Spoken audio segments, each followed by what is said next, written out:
जब आप बैठते हो तो भाई बैठने के क्रम में आप किसी ना किसी हड्डी पे जोर दे रहे हो, तो उस हड्डी का नाम क्या है? जहाँ पे आप सुई लेते हैं उसके अंदर में कोई ना कोई हड्डी होगा जिसके बदौलत हम बैठ पाते हैं। आपके शरीर में ऐसी कौन सा हड्डी भाई जो पूरी की पूरी खोखली है? आपके शरीर में ऐसी कौन सी हड्डी भाई जो इतना कमज़ोर है, इतना कमज़ोर है कि सबसे कमज़ोर है? पूरे शरीर में सबसे कमज़ोर हड्डी कौन सी है? तो चलिए दोस्तों, शुरू करेंगे हम आज इस लेक्चर में। ये आपका पार्ट 4 होने वाला है। पिछले हमने 3 पार्ट बना के रख दिया है कि स्केलेटन सिस्टम के बारे में। तो इस पार्ट में हम लोग, इस सेशन में हम लोग कोशिश करेंगे कि 25 ऐसे क्वेश्चन लें जो आपके इंटरेस्टिंग के लिए चीज़ें हैं। हड्डी से संबंधित 25 हमने सवाल उठाए हैं जो आपको बहुत ही अच्छे लगेंगे।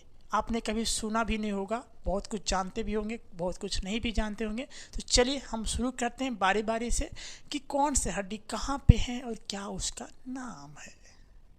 सबसे पहले हम बात करते हैं भाई आपके गर्दन में।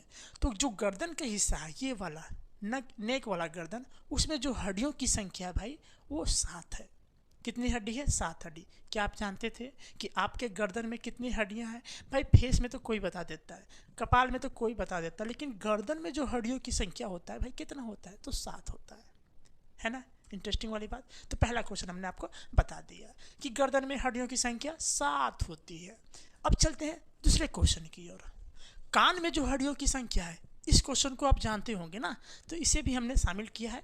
कान में जो हड्डियों की संख्या होती है भाई वो कितनी होती है? 6 हड्डी होती है। एक कान में 3 हड्डी, इस कान में भी 3 हड्डी, तो 3 और 3 कितने हो जाएंगे? 6 हड्डी हो जाएंगे। अब आद करने का जो ट्रिक है भाई, मिलियस इनकस स्टेप्स। जो मिस है, MIS, M से हो गया मेलियस, I से हो गया इनकस, S से हो गया स्टेप्स। स्टेप्स जो हड्डी है ना, आपका शरीर की सबसे छोटी हड्डी है। 6 mm की साइज का हड्डी है आपका शरीर में। सोच सकते हैं कितना छोटा हड्डी होगा? 6 mm, समझ सकते हैं ना? 6 mm कितना छोटा होगा। सबसे छोटी हड्डी की बात करें तो आपके शरीर में कौन सी है? तो स्टेप्स है। जो कहाँ पाया जाता है? तो कान के में पाया जाता है। कान में टोटल 3 हड्डी होते हैं, मेलियस इनकस स्टेप्स। जब एक कान में 3 हड्डी, तो इस कान में भी 3 हड्डी, और 3 और 3 कितने हो गए? टोटल 6 हड्डी हो गए। तो हमने दूसरा क्वेश्चन को भी समझ लिया। अब चलते हैं भाई हम नेक्स्ट क्वेश्चन की ओर। और आपका नेक्स्ट क्वेश्चन है कि भाई आपके सबसे शरीर की सबसे लंबी हड्डी कौन सी है? तो फीमर की है, जिसे हम लोग कहते हैं उरु भी कहते हैं। क्या कहते हैं? उरु भी कहते हैं, है ना? उसका अलग नाम है उरु। तो उरु की जो लंबाई है तो कितनी है? तो भाई 48 सेंटीमीटर लगभग होती है। आपकी जांघ की जो हड्डी है वो लगभग कितनी होती है एक वयस्क में? तो 48 सेंटीमीटर के लगभग होती है उसकी लेंथ। और ये जो हड्डी होता है ना, शरीर की सबसे लंबी हड्डी होती है। इसे हम लोग उरु की हड्डी के नाम से भी जानते हैं। ओके, अब चलते हैं नेक्स्ट क्वेश्चन की ओर। आपका नेक्स्ट क्वेश्चन है भाई कि शरीर की सबसे कमजोर हड्डी कौन सी है? हड्डी तो बहुत सारे भाई हमारे शरीर में 206 हड्डी है। जब हम जन्म लिए थे तो 270 से 300 के बीच में, 310 के बीच में ही हड्डी थे। लेकिन जैसे जैसे के वयस्क हुए, थोड़ा सा बालक अवस्था में पहुँचे तो 208 हड्डी हो गए। लेकिन जैसे हम किशोर अवस्था में पहुँच गए, हम जैसे वयस्क हो गए, तो भाई हमारे शरीर में 206 हड्डी बच गए। ठीक है, तो 206 हड्डी में जो सबसे कमजोर हड्डी होती है वो क्या होता है? उसे क्या कहते हैं? उसे हम लोग कहते हैं कॉलर बोन। ये जो आपकी कॉलर बोन दिख रहा है ना, ये वाला हड्डी, यही वाला हड्डी सबसे पूरा का पूरा कमजोर हड्डी है। पूरे शरीर में हड्डियों की अगर बात करें तो सबसे जो कमजोर हड्डी भाई आपकी ये, इसे हम लोग कॉलर बोन के नाम से भी जानते हैं, और इसे हम हंसुली भी कहते हैं अपने गाँव देहात में। ठीक है, तो ये सबसे क्या हो गई? कमजोर हड्डी हो गई। अब चलते हैं हम नेक्स्ट क्वेश्चन की ओर। अब यहाँ से बात ये आता है कि अब सबसे मजबूत हड्डी कौन सी है? तो भाई सबसे मजबूत जो हड्डी होता है ना, आपके जबड़े की हड्डी होती है, जिसमें दांत निकलते हैं। जो दांत निकलते हैं, जिसमें जो जबड़ा होता है ना, सबसे मजबूत होता है। हमारे शरीर में जो सबसे मजबूत हड्डी होती है वो जबड़े की हड्डी होती है। जो हम लोग जहाँ से दांत निकलता है ना, वो हिस्सा जो होता है ना, सबसे स्ट्रॉन्गेस्ट पार्ट होता है हमारे शरीर में, अगर बोन की बात करें तो हमने समझ लिया सबसे कमज़ोर हड्डी कौन सी है और सबसे स्ट्रॉन्ग हड्डी कौन सी है। अब हम जानेंगे कि भाई हमने बताया था शुरू में आपको कि हमारे शरीर की ऐसा कौन सा हड्डी है जो पूरी की पूरी खोखली है। तो भाई पैर की हड्डी। पैर की जो हड्डी होती है ना पूरी की पूरी खोखली होती है, पूरा उसमें खोला रहता है। जो पैर का आगे वाला हिस्सा है टिबिया वाला, वो हिस्सा क्या होता है, पूरी की पूरी क्या होती है, खोल होती है। तो हमारे शरीर में खोखली हड्डी कहाँ पे पाया जाता है, तो पैर में पाया जाता है। ये हमने भी समझ लिया। अब समझते हैं भाई, हम बताए थे शुरू में कि ऐसा कौन सा हड्डी है जिसके ऊपर अगर हम बैठते हैं, कहीं पर अगर हम बैठ जाते हैं तो कौन से हड्डी के ऊपर जोर पड़ता है। तो देखो, हमने आपको बताया था पिछले वीडियो में कि क्या होता था। देखो, ये था मेरा पैल्विक कैल्विक स्कैपुला। ये जो बैठते हैं हम लोग ना, बम में जो सुई पड़ता है भाई, सुई के अंदर में एक हड्डी है जिसका नाम है इसियम। क्या नाम है, इसियम, याद रहेगा ना। एक इसियम नामक हड्डी है जो पैल्विक का एक भाग है। पैल्विक इस हड्डी को कहते हैं, आप यहाँ पे देख सकते हैं फिगर में, जो कमर के नीचे जो जिसमें हम लोग सुई लेते हैं उसमें एक हड्डी पाया जाता है जिसे हम लोग कहते हैं पैल्विक। तो पैल्विक का ही एक हिस्सा होता है जिस हड्डी जिसे हम लोग कहते हैं इसियम। उसी हड्डी के ऊपर क्या पड़ता है, जोर पड़ता है जब हम लोग बैठते हैं तो। ठीक है, पैल्विक का एक हिस्सा है जिसका नाम है इसियम, और उसी इसियम नामक हड्डी पे जोर पड़ता है जब हम क्या करते हैं, अपने बम की मदद से हम लोग कहीं नीचे बैठते हैं। क्लियर, यहाँ तक समझ में आ गया। ठीक है, अब समझते हैं आगे। देखो भाई, कभी आपने मुर्गा खाया होगा ना। बहुत सारे जानवर को लोग खा जाते हैं। तो जब किसी की मीट खाते हैं हम लोग, बकरे की या फिर मुर्गे की, कोई भी किसी व्यक्ति के द्वारा खाया जाता है, तो देखिएगा ध्यान से, अगर आप लोग खाते होंगे तो हड्डी में मांस लगा होता है। हड्डी में क्या लगा रहता है, मांस लगा रहता है, दोनों चिपका रहता है। तो उसे हम लोग तीर तीर के खाते हैं ना। हम लोग क्या करते हैं, उसे तीर तीर के खाते हैं। जिसको लेग पीस में देखो, मुर्गे में लेग पीस होता है ना, तो लेग पीस में हड्डी भी रहती है और उसमें मांस भी रहता है। तो उस मांस को हम लोग निचोड़ के खाते हैं और हड्डी को फिर छोड़ देते हैं। तो देखो, मांस और हड्डी जो सटा हुआ है, मांस और हड्डी जो सटा हुआ है, इस सटे हुए प्रोसेस को हम लोग कहते हैं टेंडन। क्या कहते हैं भाई, टेंडन, याद रहेगा। टेंडन कहते हैं मांस यानी मांसपेशियाँ और अस्थियाँ आपस में जो जुड़ी होती है, उस प्रोसेस को हम लोग कहते हैं टेंडन। ओके, देखो भाई, जब मांस और हड्डी जुड़ा होता है तो उसे हम लोग कहते हैं टेंडन। लेकिन जब हड्डी और हड्डी जब जुड़ता है, आपस में जॉइंट होता है, तो उस प्रोसेस को कहते हैं हम लोग लिगामेंट। याद रहेगा। ठीक है, मांस और मांस जब आपस में सटे रहते हैं उसको कहते हैं सोलेक्सर। क्या कहते हैं, सोलेक्सर। मांस और मांस जब सटे रहते हैं तो उसे हम लोग कहते हैं सोलेक्सर। तो हम लोग तीन चीज़ समझ गए। जो हड्डी जुड़ा होता है मांस से, उसे हम लोग कहते हैं टेंडन। हड्डी और हड्डी जुड़ा रहता है, उसे हम लोग कहते हैं लिगामेंट। और मांस आपस में सटे रहते हैं, उसे हम लोग कहते हैं सोलेक्सर। तो ये हमने समझ गया। ठीक है, अब चलते हैं दोस्तों नेक्स्ट क्वेश्चन की ओर।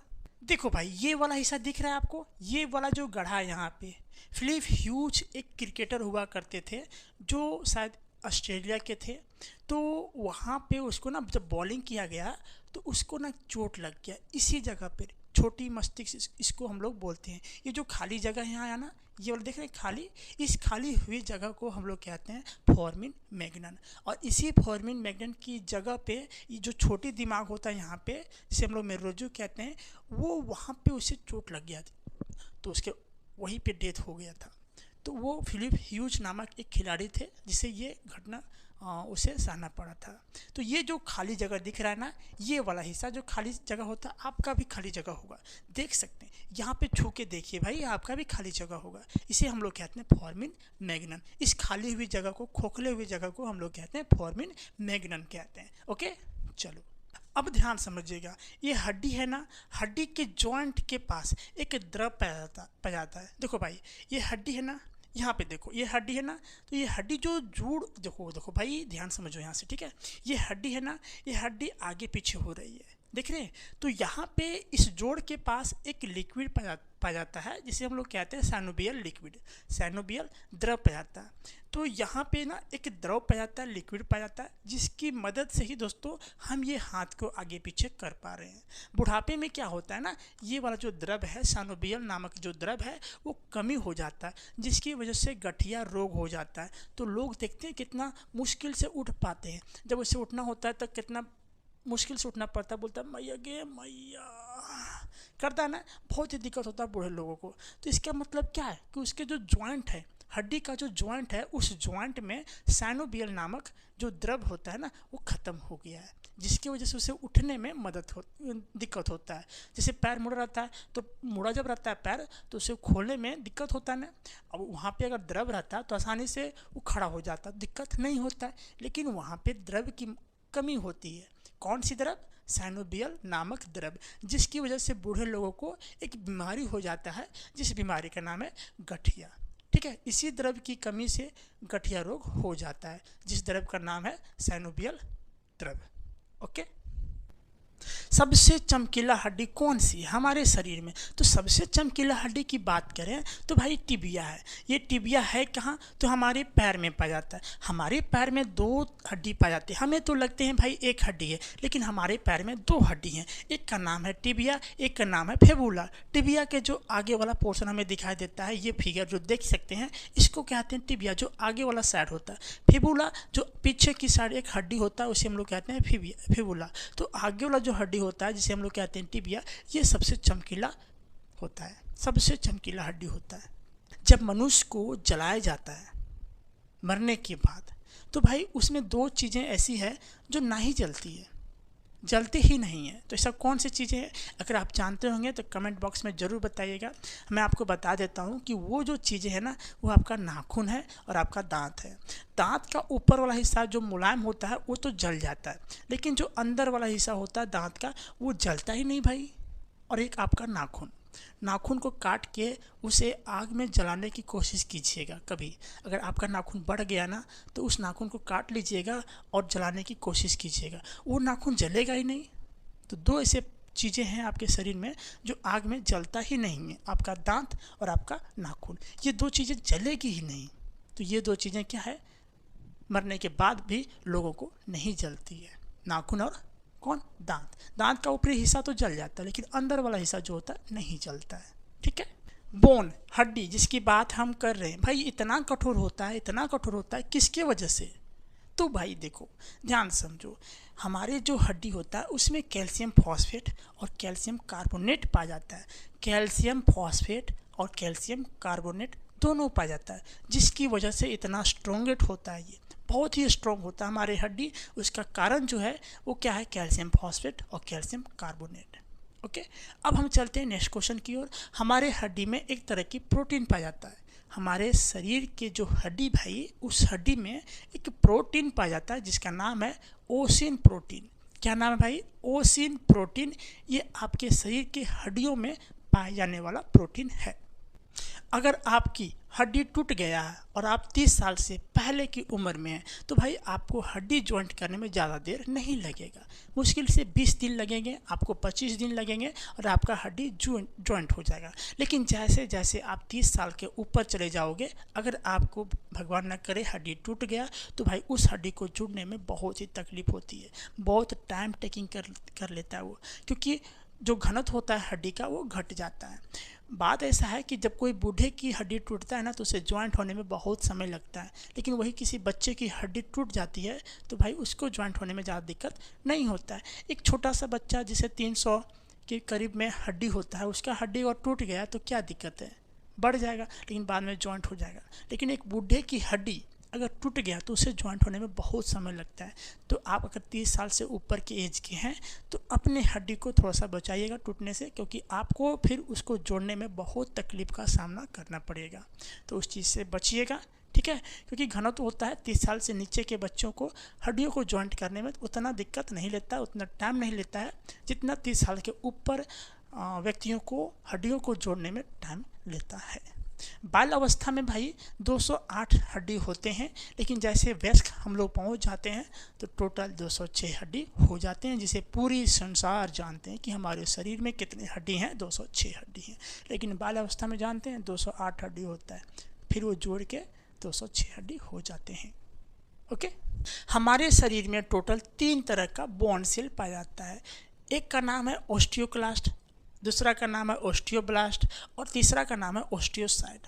तो ओस्टियोक्लास्ट जो होता है ना, जो हमारे शरीर के जो हड्डी है उसमें जो कोशिका नष्ट हो जाती है, उस कोशिका को वो खा जाती है, उसे वो नष्ट कर देती है। तो ओस्टियोक्लास्ट को हम लोग बोन ईटिंग सेल के नाम से जानते हैं। ओके। अब हम चलते हैं ओस्टियोब्लास्ट की ओर। ओस्टियोब्लास्ट जो होता है ना, हमारे हड्डियों को बनाने में मदद करती है, हमारे हड्डी को निर्माण करने में मदद करती है ओस्टियोब्लास्ट। तो इसे हम लोग क्या कहते हैं, बोन फॉर्मिंग कहते हैं, यानी बोन को बनाने वाला वो क्या ऐसा तत्व है जिसे हम लोग कहते हैं ओस्टियोब्लास्ट। और ओस्टियोसाइट जो होता है, जब बना दिया भाई, ओस्टियोब्लास्ट ने क्या किया, हड्डी को बना दिया, तो उस हड्डी को कोई ना कोई तो जवान करेगा, कोई ना कोई तो उसे मैच्योर करेगा। तो वो मैच्योर करने का काम जो करता है ओस्टियोसाइट करता है, ठीक है, उसे मैच्योर करने का काम करता है। तो ये जो मैच्योर कहलाता है, मैच्योर सेल जो होता है वो कौन सा कहलाता है, तो ओस्टियोसाइट कहलाता है, ठीक है। अब एक बच गया आपका बोन मैरो। बोन मैरो जो होता है भाई, आपके हड्डियों के बीच में एक जाली नुमा संरचना होती है।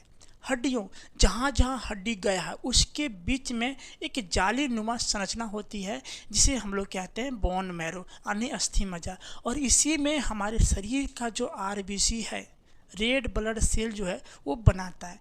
भाई हड्डी जो है, हड्डियों के बीच में जो एक जाली नुमा संरचना होती है वो ब्लड का फॉर्मेशन कर रहा है, लेकिन हड्डी के पास ब्लड नहीं रहता है। फॉर्मिंग तो बना रहा है, वो तो ब्लड को बना रहा है, लेकिन उसके पास खुद ब्लड नहीं रहता है। समझ सकते हैं, हड्डी के अंदर में जो अस्थि मज्जा है, जो जाली नुमा संरचना होती है, उसमें आरबीसी यानी रेड ब्लड सेल्स का निर्माण तो हो रहा है, लेकिन शौक करने वाली बात यह है कि उस हड्डी के पास ही खून नहीं होता है, वो ट्रांसफ़र कर देता है हमारा बॉडी को। तो आरबीसी जो होता है कहाँ पे बनता है, अस्थि मज्जा में बनता है, जिसे हम लोग कहते हैं बोन मैरो। और ये जो बोन मैरो है, आपके शरीर के जो हड्डी जहाँ जहाँ गया उसके बीच में एक जालीनुमा संरचना होती है, जिसके मध्य में पाया जाता है। और यहीं पे हम लोग का शरीर का जो ब्लड होता है आरबीसी, वो बनता है। तो ये सारे थे दोस्तों आपके इंटरेस्टिंग पार्ट्स जो हमने एक वीडियो के जरिए आपको बताने की कोशिश की है। नेक्स्ट वीडियो में हम लोग जॉइंट्स के बारे में पढ़ेंगे, संधि के बारे में, कि हमारे संधि कौन कौन से, हमारे हड्डियों का जो जॉइंट्स है वो कहाँ कहाँ पे कैसे होता है। ये जो मुड़ रहा है ये किसकी वजह से मुड़ रहा है, यहाँ पे कोई ना बॉल लगा होगा, कोई सॉकेट बॉल है ना, इमूवेबल बॉल, बहुत सारे हैं जॉइंट्स के बारे में हम लोग नेक्स्ट वीडियो में पढ़ेंगे उससे।